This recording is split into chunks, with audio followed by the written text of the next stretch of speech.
Bonjour à tous les amis, ravi de vous retrouver à nouveau sur l'univers étendu Star Wars, de l'univers maintenant canonique. Comme j'en ai pas beaucoup, ça va être une vidéo pas très longue, hein. Enfin voilà, on va en parler, hein. Vous savez bien, comme j'en ai parlé précédemment, l'univers étendu canonique Star Wars je suis pas, j'accroche pas. En vérité, j'accroche pas. Même s'il y a de bonnes histoires, au début il y avait de bonnes histoires, mais on en parlera de ça. Bon, on va commencer par les Je suis, tout ça. Il y a le Je suis Darvador qui est très bien. C'est des anthologies, j'en ai presque une bonne partie de ça avec les Marvel. Il y a le Morbius que je vais me acheter juste également. Et je suis Darvador et franchement, c'est sympa avec de chouettes histoires. Je voulais lire ça pour me faire une idée du Seigneur Noir des Sith et tout ça. Je voulais les lire avec ça grâce à cette anthologie.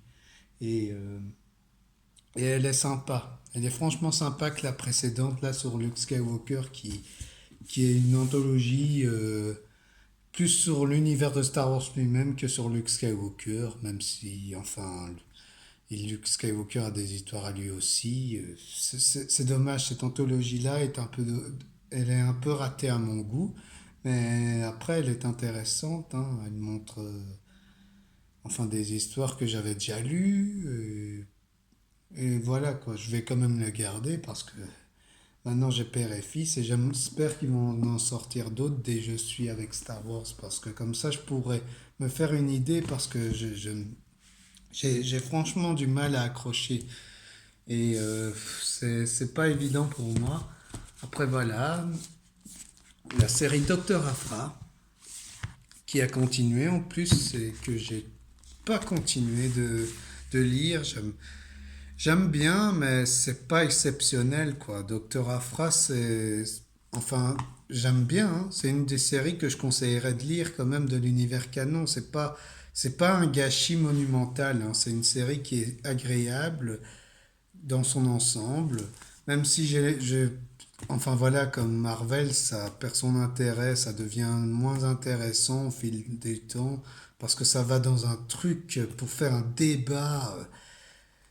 Parce que, oh, enfin, bon, c'est très. C'est une héroïne qui est sympa à suivre et contrairement à Rey qui est ultra cheaté à mon goût, ça, ce personnage-là au moins est potable. Dans son ensemble, elle est potable. En plus, elle fait équipe avec Darvador et elle fait plus équipe avec Darvador. Et ça rend ça intéressant, même si pour moi, comme j'ai dit précédemment dans mes vidéos, l'univers étendu légende est plus développé à mon goût et l'univers canonique est plus artificiel. Il est fait de manière plus artificielle à mon goût. Ça en fait trop pour pas grand-chose et c'est comme Marvel, quoi. Maintenant que Marvel a enfin voilà, quoi. Ça reste sympa à lire en comics. Et Panini fait ça bien. Et il faudrait que je continue, mais j'ai franchement du mal à accrocher l'univers canon, comme je l'ai dit précédemment. Et Star Wars Make Windu, qui est un récit sympa, mais sans plus, quoi. C'est l'histoire sur Mace Windu, mais ça en fait, je trouve que ça en fait des caisses pour pas grand-chose, même si après, tu vois le point de vue de la guerre des clones avec McWindu, c'est sympa, hein, c'est franchement sympa, mais c'est insuffisant, quoi. Ça développe pas assez la situation de l'attaque des clones et tout ça. C'est mis de manière assez maladroite. Même si tu vois un Jedi qui finit par péter un câble, c'est sympa à voir, hein, qui devient des inquisiteurs. Ça, c'est une des idées qui est sympa. Chez Disney, je dis pas le contraire, les inquisiteurs, c'est une bonne idée. C'est même mieux fait que les chevaliers de Rennes. Et, et là, c'est bien. Mais après, voilà, quoi, c'est pas exceptionnel. Ça aurait pu être mieux, mais c'est pas exceptionnel. Même si j'aime bien voir le point de vue de la guerre des clones, Après, on a Star Wars Dark Vador de Kieran Gillen et Salvatore La Rocca, qui est... c'est une des séries que j'ai trouvé sympa à lire. Même si c'est pas, ça vaut pas l'univers étendu les légendes comme je trouve. Hein. On voit un Darvador intéressant à voir et tout ça, même si c'est, encore une fois, c'est fait de manière simpliste. C'est ça que je reproche à l'univers Star Wars canonique. C'est fait de manière trop simpliste et trop léger et ça, au final, c'est pas marquant. Ça n'arrive pas à être marquant, même si c'est bien dessiné, je dis pas le contraire. C'est un, c'est un run sympa, ça fait ce qu'il faut, mais après on sent que chez Marvel, ils pensent qu'à développer du Darvador à la longue, hein, alors que l'univers canon, l'univers légende, ils en ont fait, mais pas autant que ce qu'ils font chez Panini, quoi. C'est franchement, je sais pas, j'ai l'impression qu'ils ont que Darvador en tête et tout ça. Darvador, en plus de ça, il est assez exploité, hein. Il a assez, il a fait son temps, Darvador, hein. C'est un personnage qu'il faut laisser un peu tranquille et il faut développer d'autres personnages à part lui, hein. Enfin, ce n'est que mon avis après, hein. Après, on a Star Wars Kanan, parce que Kanan Jarrus, c'est un des personnages dans Star Wars Rebelle que je trouve intéressant. Et là, c'est en 2 tomes. Il est sorti en deluxe récemment, comme ça, c'est aussi sorti en deluxe, c'est Darvador et tout ça. Après, il faut se jeter dessus, hein. Il faut se faire son avis parce que c'est franchement pas acheté. Après, ça, Kanan Jarrus, c'est bien, mais je m'attendais à plus. Les origines sont faites, c'est simple, quoi. C'est fait de manière trop simple à mon goût, je trouve. Et ça du déjà vu, si t'as vu Dark Time ou quoi, pour moi, c'est du déjà vu. Et oui, on le voit affronter General Grievous, on voit, même, c'est même, Star Wars Rebelle est plus intéressant là, je trouve. C'est mieux adapté. Parce que Star Wars Rebelle, je dis pas que je déteste, hein. Je suis assez partagé, quoi, parce que j'ai lu Star Wars, j'ai joué au pouvoir de la Force, j'ai vu Rogue One, et à côté, je trouve ça meilleur que ce que Rebelle est. Même si tout n'est pas acheté, encore une fois, mais on en parlera un jour de Star Wars Rebelle. Mais voilà, quoi. J'ai acheté ça parce que j'aime bien le personnage de Kanan Jarrus. C'est un peu un sous-Ramkota qu'on voit dans le pouvoir de la Force. C'est franchement le même personnage, hein. Il devient aveugle comme Ramkota, il devient un maître et tout ça. On sent qu'ils ont pompé le pouvoir de la Force à certains trucs, à certaines licences, comme Rogue One et tout ça. Parce que Rogue One, ça s'inspire, pour moi, quand je l'ai vu la première fois, ça m'a fait penser à Star Wars au pouvoir de la Force. Surtout dans l'esprit, hein, je veux dire. Après, après, chacun peut voir Rogue One comme ils veulent, hein, ça s'inspire de plein de choses. Rogue One, c'est tellement riche que c'est bien mieux de ce que fait Disney ces derniers temps sur l'univers de Star Wars. Star Wars Vader abattu, qui est un event sympa. On voit Darth Vader affronter les rebelles et tout ça. On les voit liés avec le run de Star Wars que j'ai complètement arrêté. J'ai bien aimé le début, mais ça c'est long, ça n'avance pas, ça prend des proportions énormes pour pas grand-chose, alors que dans l'univers légende, ça prenait son temps de bien développer ça, et enfin voilà quoi, c'est ça que je reproche. Après, c'est un chouette event, hein. On voit Darvador, si vous voulez passer du bon divertissement, c'est sympa quoi. C'est sympa quoi, c'est de la baston avec Vador quoi. Après, on a Star Wars, les Star Wars, l'ère de la rébellion. C'est des petites histoires avec chaque personnage de la licence. J'ai pris les deux, la prélogie et la trilogie originale, parce que c'est les deux trilogies que j'aime bien. La postologie, vous savez bien que je l'aime pas, j'ai pas envie de cracher dessus encore, parce que vous savez déjà mon avis dessus et j'en ai marre de... Enfin voilà quoi. Sinon, ça c'est des chouettes petites histoires, même si elles ne sont pas tous exceptionnelles, je vous avoue. Mais elles sont sympas, franchement, c'est sympa à lire.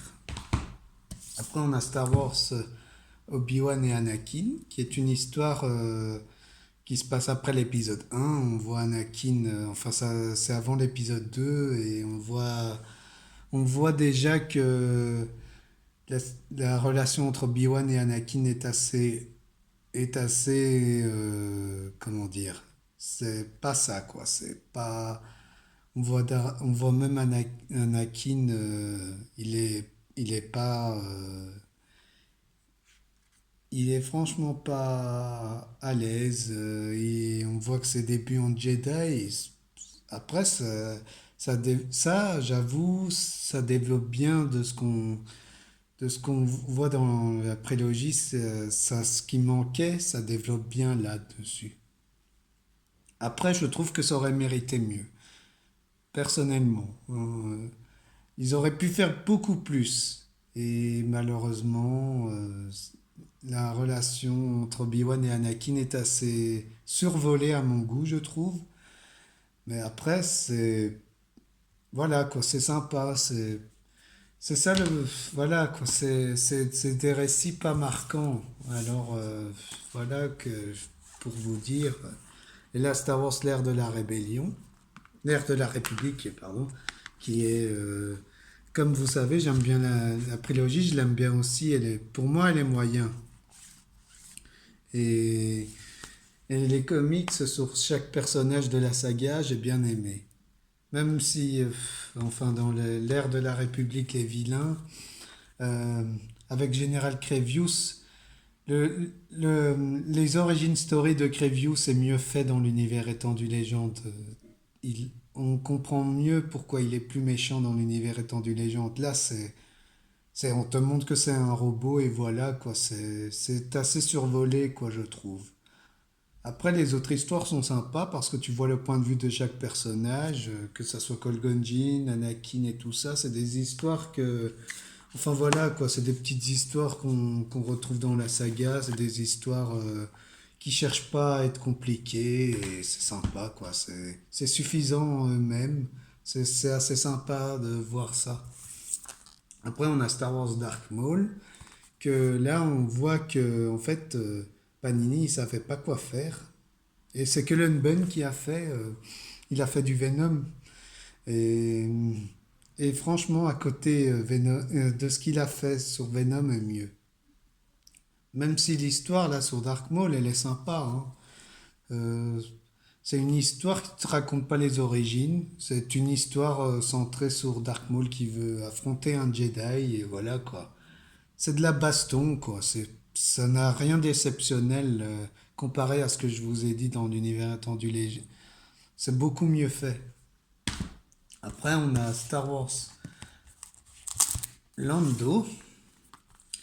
Comme Lando, avant à l'époque, j'aimais pas Lando Calrissian quand j'étais petit. Mais j'ai fini par, en grandissant, j'ai fini par l'aimer. Et franchement, cette histoire-là, elle est sympa. C'est un Océan Even avec Lando et après, voilà, quoi, ça révolutionne rien. C'est tout, quoi. C'est tout ce que je peux vous dire sur ça. C'est sympa. Si vous aimez bien les films de gangsters et tout ça, ça colle bien à l'univers de Lando et voilà, quoi. Et après, il y a Star Wars Yann Solo.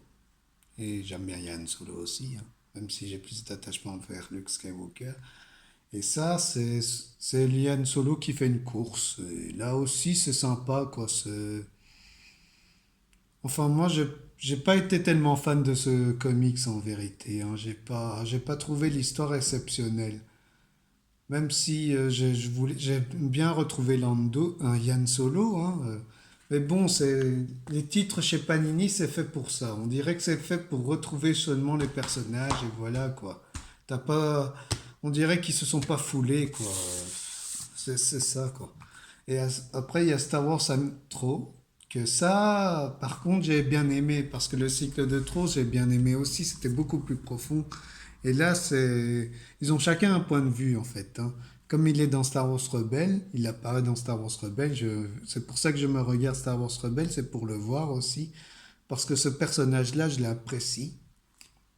Et c'est un personnage que j'ai envie d'en savoir plus, et j'avais lu ça.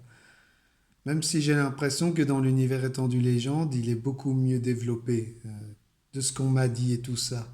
C'est beaucoup plus, il y a beaucoup plus d'informations et tout ça. Et là, on te met du mystère. Après, c'est pas un mal de te laisser du mystère, hein, sur un personnage. C'est pas un mal. Mais voilà quoi. Après, ça, on dirait que ça survole certaines choses, je trouve. Je pourrais pas dire quoi exactement parce que c'est un comics qui reste un ovni pour moi parce qu'il y a des trucs que j'aime et des trucs que j'aime pas. Et voilà quoi, c'est ça quoi. Après voilà, c'est ma collection de voilà, j'ai fini ma collection de comics sur Star Wars. Vous savez bien voilà mon avis sur l'univers étendu légende et canonique et vous savez que j'ai plus d'attachement vers l'univers étendu légende parce que l'univers étendu légende est pour moi beaucoup plus profond, ils apportent beaucoup plus de choses. Mais après, c'est l'univers étendu canonique qui est plus centré sur de nouveaux lecteurs. C'est pour des nouveaux lecteurs, en fait. C'est ça que j'ai remarqué. Et après, voilà, quoi. C'est tout pour aujourd'hui, hein. Dites-moi les titres que vous préférez et tout ça. Dites-moi votre personnage préféré de Star Wars aussi, ça m'intéresse. Enfin, on verra. On parlera de Star Wars, c'est promis sur la chaîne, on en parlera, mais pour l'instant, j'en parle pas parce que j'ai pas envie d'en parler. J'ai pas envie de cracher dessus pour le plaisir parce que je vous avoue, j'ai pas l'envie d'en parler. J'ai pas de hype, j'ai rien. J'ai rien, je m'en fous. Je m'en fous de Star Wars en partie maintenant parce que il y a d'autres trucs plus intéressants et voilà quoi. Enfin voilà, ce n'est que mon avis après, hein. Enfin voilà, j'espère que la vidéo vous a plu, partagez-la, mettez un j'aime et tout ça. On se retrouve bientôt pour de nouvelles vidéos. Allez, salut!